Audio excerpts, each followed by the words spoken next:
నమస్కారం గురుగారు. నమస్కారం అమ్మా, శుభం బియాదు. గురుగారు, పూజ ఎవరికి చేయాలి ఏంటి అనేది మనం చక్కగా ఇంత ముందు వీడియోలో ఎక్స్ప్లెయిన్ చేశారు, విన్నాము.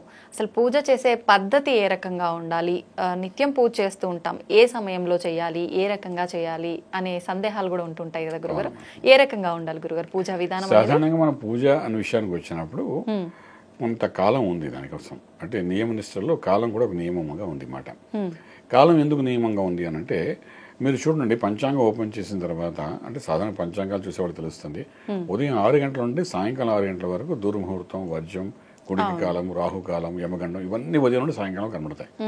సాయంకాలం 6:30 తర్వాత మళ్ళీ ఉదయం వరకు ఏం కనిపించాం. కోసం మీరు ట్రై చేస్తారు, పంచాంగాలు కనబడతాయి, మనకి కనిపించాం.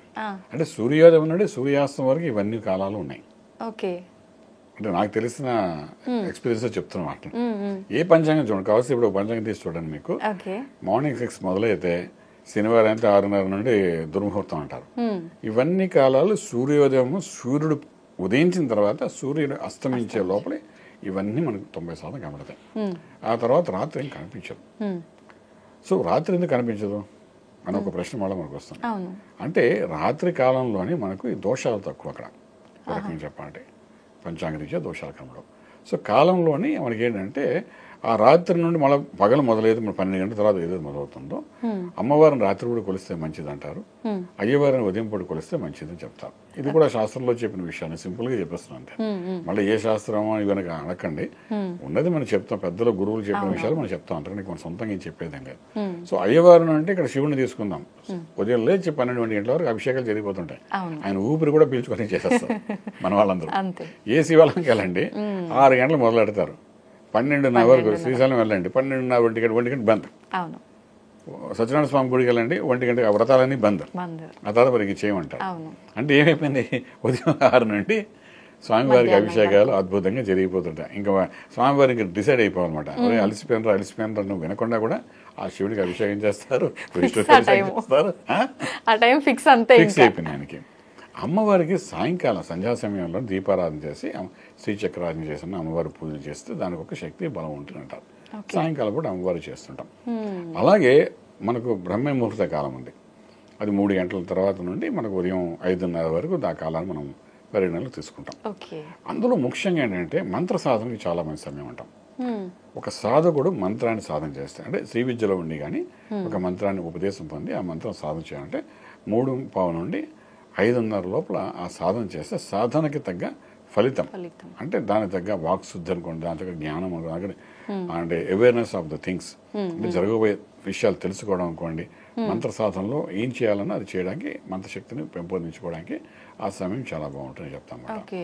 అలాగే మంత్రం చేసేవాళ్ళకి, తంత్రం చేసేవాళ్ళకి ఆ సమయం, తంత్రం చేసేవాళ్ళకి రాత్రి 12 గంటల నుండి 3 గంటల మధ్యలో తంత్రం అంటాం. తంత్రం గురించి మీకు చెప్పక్కర్లేదు, మీకు అందరూ తెలిసిపోతుంది. చాలా మంది ఈ మధ్య టీవీలో చెప్తున్నారు. నెగిటివ్ కాదు, తంత్ర విద్య కూడా అది ఒక విద్య. నెగిటివ్ అని ఏది తీసుకోవడానికి లేదమ్మా. ఇప్పుడు నెగిటివ్ ఎప్పుడు వస్తే మన ఆలోచన కరెక్ట్గా లేకుండా మనం ఎప్పుడైతే చేస్తామో అందులో ఒక నెగిటివ్ ఎనర్జీ ఫామ్ అవుతుంది. అది ఏ మంత్రమైనా తంత్రమైనా మనం చేసేది సంకల్పం కరెక్ట్గా ఉండి మంచి లోక కళ్యాణం చెప్తున్నప్పుడు అది మంత్రమైనా తంత్రమైనా మంచి ఫలితాన్ని ఇస్తుంది. అంటే ఇది నా అనుభవంతో చెప్తున్న విషయం. ఓకే, మన ఆలోచన సరిగ్గా లేదనుకోండి, ఏ మంత్రం చేస్తున్నా తంత్రంలో అది బ్లాక్ మ్యాజిక్ లాగా పనిచేస్తుంది.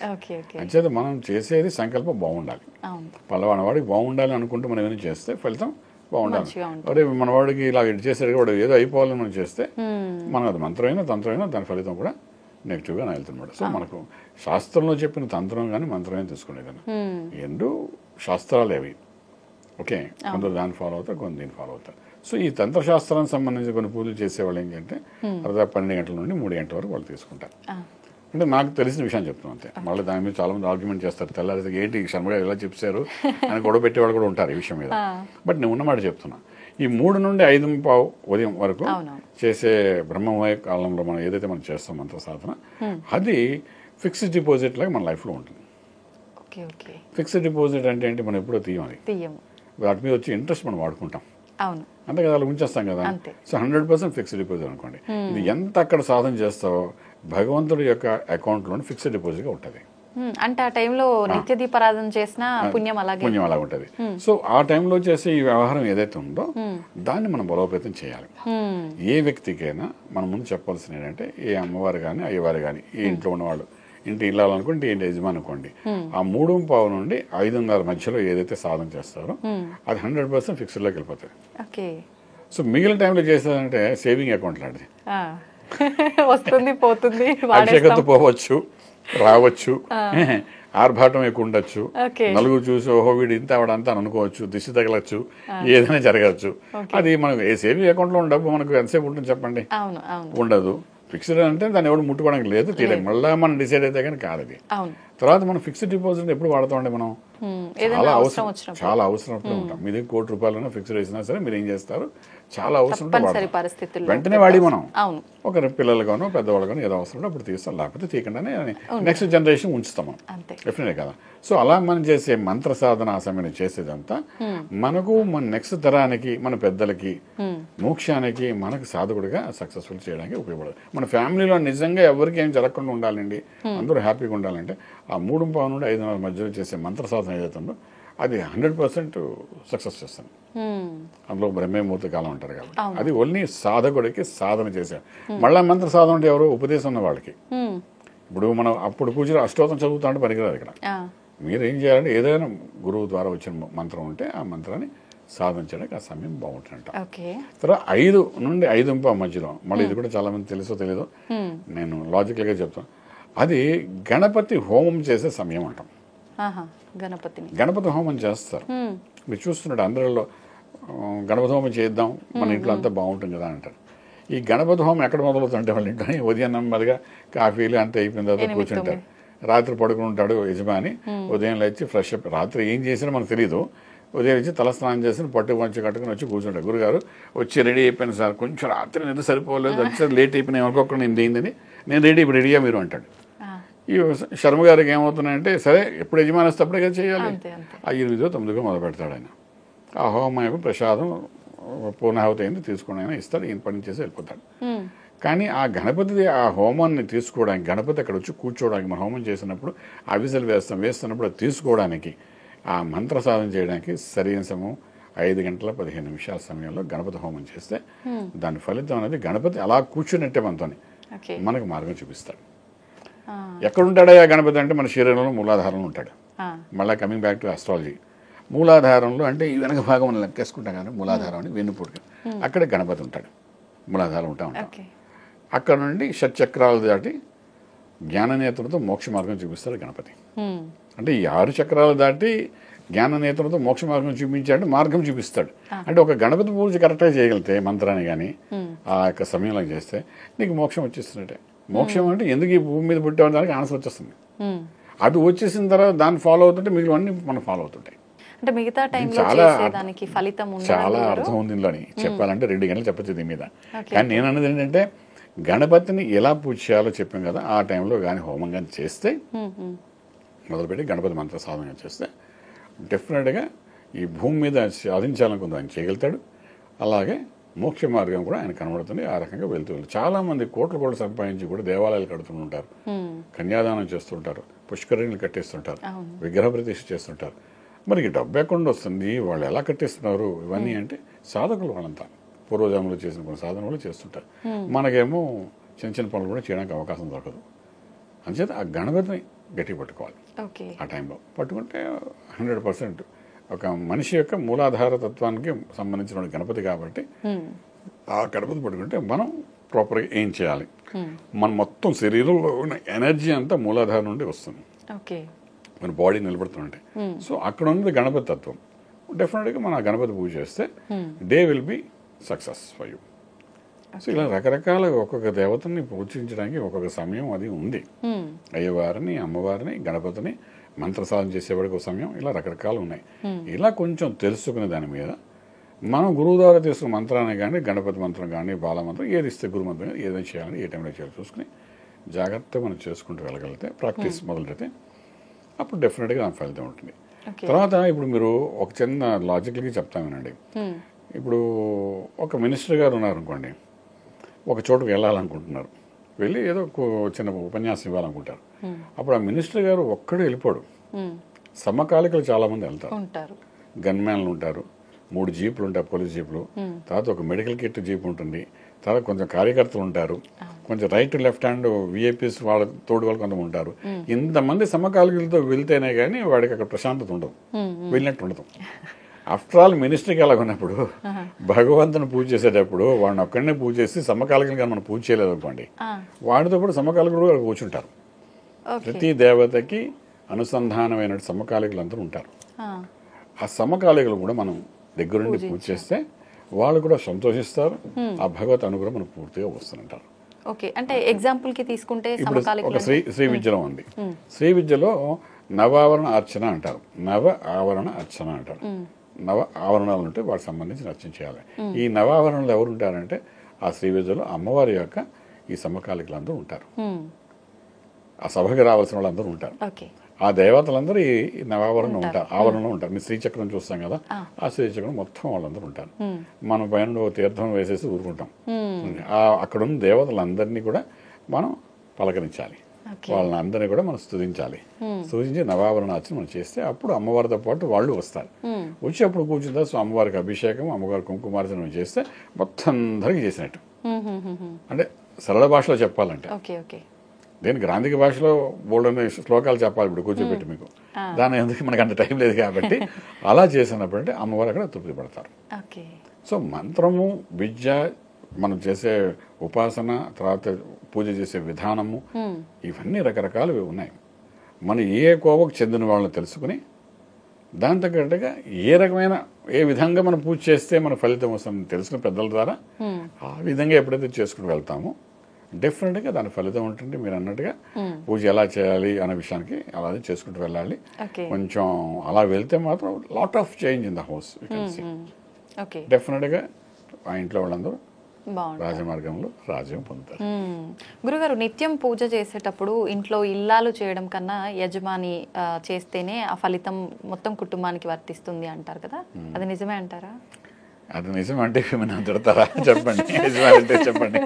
ఆ శాస్త్రం చెప్పింది అది, ఇంకేం చేస్తాం మనకు ఏమి లేదు. పుణ్యం ఎలా వచ్చేస్తానంటే ఇంటి ఇళ్ళకి యజమాని అక్కడ కూర్చొని పూజ చేయాలనుకున్నాను అనుకోండి, దానికి కావలసిన సమకూర్చి పూజ చేసే ముందు కావాల్సిన తీర్థం అనుకోండి, ప్రసాదం అనుకోండి, ఏర్పాట్లు అనుకోండి, ఇవన్నీ చక్కగా అలా రెడీ చేసి పెట్టి, అంటే మళ్ళీ ఇలా చెప్తే తిట్టుకుంటారు చాలా మంది, ఇదేంటి ఈయన ఇలా చెప్పారు శర్మ గారిని, చేస్తే 100కి 100 ఆవిడకి రావాల్సిన పుణ్యం ఆవిడకి వచ్చేస్తుంది.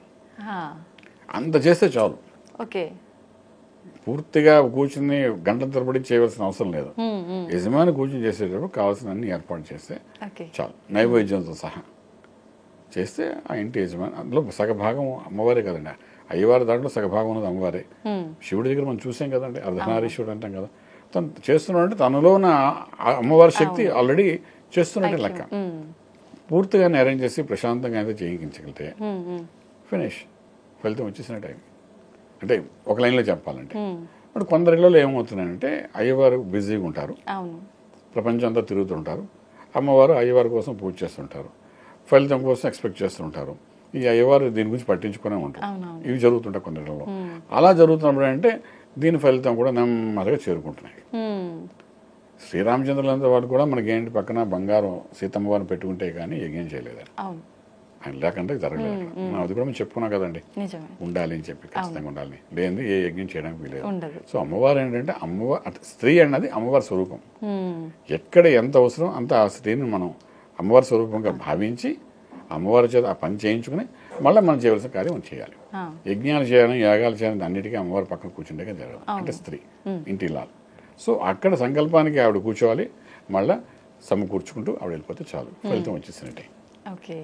అందుచేత మనకు అయ్యవారు ఎంతవరకు చేయగలుగుతున్నారు అన్నదానికి అమ్మవారు ఎంత సహకరిస్తున్నారు అనేది చాలా ఇంపార్టెంట్ రోల్ ప్లే చేస్తారు.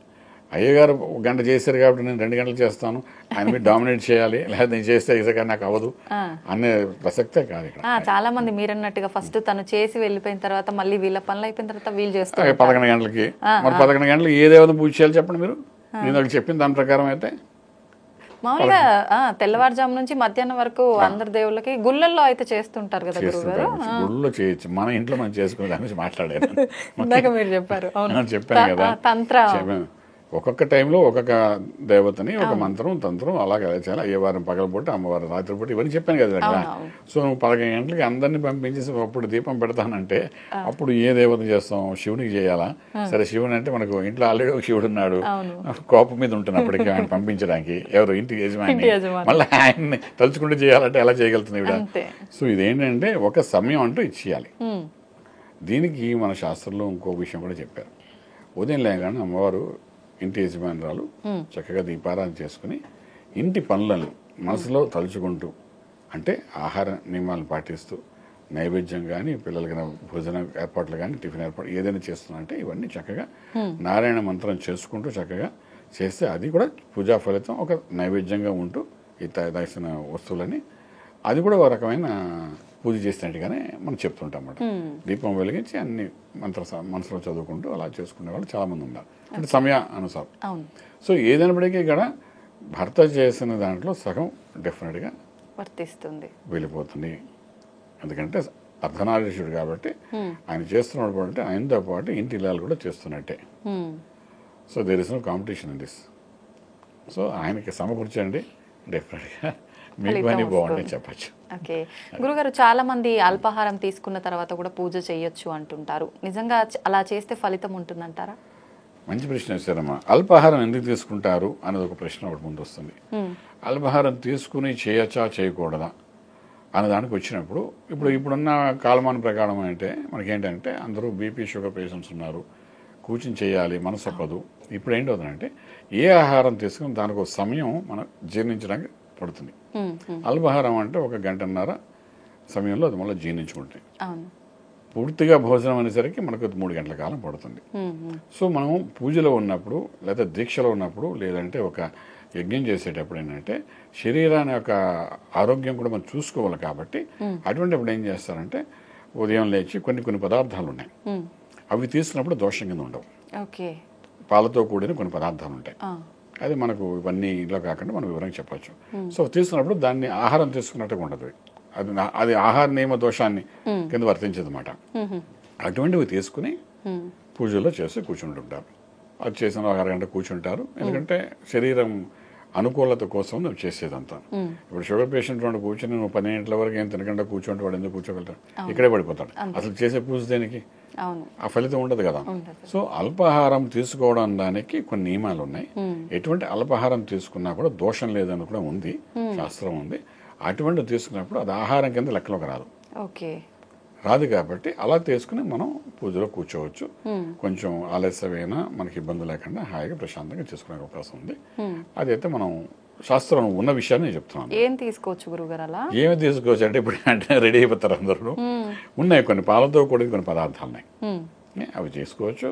నేను మీకు వివరంగా తర్వాత చెప్తాను, ఇప్పుడు కాదు, ఇలా చెప్పకూడదు, రేపటి నుండి నా వెనకాల ఫాలో అవుతారు. ఇది అందుకోసం చెప్పట్లేదు, ఇంకేం లేదు. మేము అలా చేసేవాళ్ళం ఒకప్పుడు. మేము మంత్ర సాధనలో ఉన్నప్పుడు ఒక్కొక్కసారి మా గురువులు చెప్పినప్పుడు మేము చేస్తుండేవాళ్ళం, ఒక్కొక్కసారి తప్పుడు పరిస్థితుల్లో చేసేవాళ్ళం అన్నమాట. గురుగారు, పూజ చేసేటప్పుడు ఒక్కొక్కసారి పూలు అందుబాటులో ఉండవు, అలా పూలు లేకపోయినా చేస్తే పూజకి ఫలితం దక్కుతుందంటారా? మా పూలతో సంబంధం లేదమ్మా. అసలు పూల అలంకరణ కోసం మనం చేసేది, ఆనందం కోసం చేసేది. తర్వాత అలా పూలు వేస్తున్నప్పుడు, అమ్మవారి దగ్గర వేస్తున్నప్పుడు ఒక అమ్మవారు అక్కడ ఉన్నారని భావంతో మనం ఎప్పుడు వేస్తామంటే వేస్తున్నప్పుడు మనం ఒక అద్భుతమైన అనుభవాన్ని పొందుతాం. ఒక స్తోత్రం చదువుతున్నప్పుడు కానీ, ఒక అష్టోత్తరంలో ఒక నామం చదువుతున్నప్పుడు ఒక పువ్వు వేస్తూ చదువుతుంటే మనకు ఆనందం, అమ్మవారి పాదాల మీద వేస్తున్నట్టు ఒక భావంతో చేస్తుంటాం. పువ్వులు లేనప్పుడు అక్షంతలు వేస్తుంటారు, లేకపోతే కుంకుమతో చేస్తారు. రకరకాల పద్ధతులు, కుంకుమ అక్షంతలు ఎక్కడ మనకు లేకుండా ఉండగల ఇళ్లలోనే వాళ్ళు చేస్తాం. ఒక్కొక్కసారి ఉదయం 4 గంటలకు లేచి పూజ చేసే వాళ్ళకి వెంటనే పగలపూట మనం చీకట్లోని పూలు కోయకూడదు, రాత్రి కోసిన పూలు పంచేయమంటాం, ముందు రోజు కోసిన పూలు పనికిరావు అంటుంటాం. అలా పనికిరావు అంటే కొన్ని పువ్వులు పంచేయము, ఇలాగుంటాయి. సో ఇవన్నీ ఉన్నాయి కాబట్టి పువ్వులు ఇది ఒక భావన అంతే.